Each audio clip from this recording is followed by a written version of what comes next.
Bugün tanınmış şair Qəzəlxan, tədqiqatçı Arif Buzovnalı 53 yaşında uzun sürən xəstəlikdən sonra vəfat edib. Ədəbiyyat adamları, dostları və həmkarları şairlə vida mərasiminə toplaşıblar.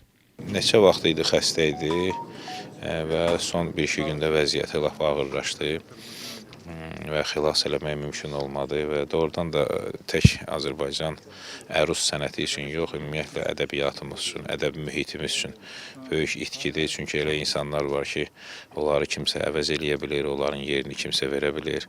Amma Arif Buzovnalı bizim elə sənətkarlardandır ki, uzun illər bu əruzun yükünü, hətta elə bir müddət var idi ki, tək çəkirdi. Tək idi bu meydanda. Çəkdi və göründü ki, o ağır yükün təsiri idi ki, belə gənc yaşlarında, çünki mənim üçün gəncdir, 52-53 yaş, sənətkar üçün də, kişi üçün də elə bir yaş deyil. Mən onun bu vaxtsız vəfatı ilə bağlı yenə də eyni söz deyə bilərəm ki, onu bəxtə gətirmiş bir şair hesab eləyirəm, insan hesab eləyirəm.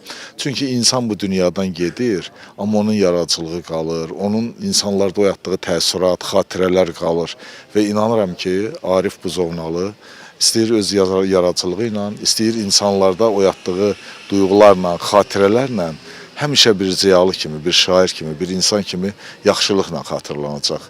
Bizim klassik ənənələri, ədəbi ənənələri, poeziya ənənələrini yaşadan şair idi və o klassik, ruhani şeirin bir həlqəsi idi. Eyni zamanda qəzəl üçün xeyri yeniliklər eləmiş şair idi.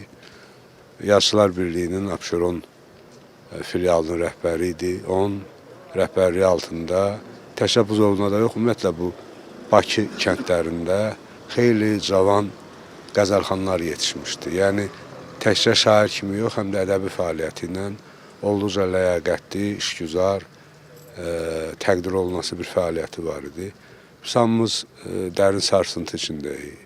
Cavan rəhmətə getdi. Allah yerin behişt eləsin. Arif Buzovnalı 1972-ci ildə Bakının Buzovna qəsəbəsində anadan olub. Gənc yaşlarından ədəbiyyata bağlılığı ilə seçilib. Klassik şeirə yanaşması və qəzəl ənənəsinə gətirdiyi yeni nəfəslə o özünə geniş oxucu sevgisi qazanıb. Arif Buzovnalı uzun illər Azərbaycan Yazıçılar Birliyinin üzvü, Xəzər Yazıçılar Birliyinin və Poeziya Klubunun sədri kimi ədəbi mühitin inkişafına böyük töhfələr verib. Onun Xəzərim, Sarı Güllər, seçilmiş əsərlər, Vadi kimi kitabları oxucular tərəfindən böyük rəğbətlə qarşılanıb. Bugün Arif Buzovnalı Buzovna qəbirstanlığında dəfn olundu. Onun xatirəsi, qələmə aldığı qəzəllər və poeziya mirası Azərbaycan ədəbiyyatında daim yaşayacaq. İman İmanlı, Xaliq Babayev, APA TV.